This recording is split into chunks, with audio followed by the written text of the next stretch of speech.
இது நான் ஸ்கிரிப்ட் எழுதுறதுக்காக வச்சுருந்த மொதல் ஸ்டோரி. ஒரு காஃபி ஷாப் இருக்கு.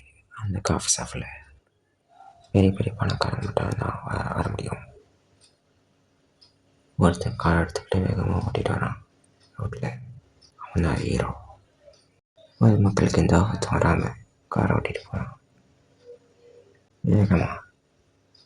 ஒரு கர்ப்பிணி பெண் ரோட்டில் கிராஸ் பண்ணும்போது ஒரு ட்ரக்கு இடிக்க வரும்போது ஒரு நூல் அளவில் அந்த பொண்ணை சேவ் பண்ணிடுறான்.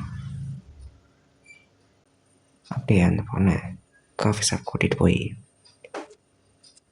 காஃபி வாங்கி கொடுத்துட்டு அந்த ஹீரோ அந்த கர்ப்பிணி பெண்ணை அவன் வீட்டுக்கு கூட்டிகிட்டு போனான். உயிரை காப்பாற்றிக்க ஒன்றும் பண்ண மாட்டான், தைரியமாக போகலாம் அப்படின்னு போயிட்டான். அப்புறம் கொஞ்சம் நாள் கழிச்சு என் வீட்டுக்கு போனோம் அப்படின்னு சொல்கிறான் அந்த ஹீரோக்கிட்ட. இல்லை அது அவ்வளோ சேஃப் இல்லை, ஒருத்தர் கொல்லணும்னு முயற்சி பண்ணிக்கிட்டு இருக்கான். இந்த மாதிரி நேரத்தில் நீ வெளியே போகக்கூடாது அப்படின்னு சொன்னோடனே எதுக்காக என்ன கொள்ளலாம்னு நினைக்கிறாங்க அவ கேட்குறா. அதுதான் எனக்கு தெரியல, தெரிஞ்சுக்கணும்னு நினைக்கிறேன், ஆனால் நீ கொஞ்சம் இங்கேயே இருங்க சொல்லி அந்த காரணத்தை தெரிஞ்சுக்கிறான். ஒரு பொண்ணு கிட்ட சொன்ன வருவான், காப்பாற்றிக்கிறான். இவன் அந்த கிடைத்த ஒருத்தனை கொண்டுட்டு இவ காப்பாற்றினதுனால அந்த காப்பாற்றின பொண்ணை தேடி வந்திருக்கான், தேடிக்கிட்டு இருக்கான். விஷயம் ஹீரோவுக்கு தெரிஞ்சிருச்சு. பாதிக்கப்பட்ட அந்த பொண்ணு மூலமாக இவன் தெரிஞ்சுக்கான். அவங்க வீட்டை சுற்றி போட்டிருக்கான் போலீஸை. எத்தனை பேர் இருந்தாலும் சமாளிக்கிறான் அந்த மாதிரி. அதை மாரியும் அந்த வில்லனோட அண்ணன் அந்த பொண்ணை நெருங்கி வந்துட்டான். அந்த கர்ப்பிணி பொண்ணு அந்த வில்லனுக்கு தெரியாமல் ஒரு இடத்துல ஒழிஞ்சுக்கிறா. கரண்ட் கம்பி சத்தம் கேட்குது.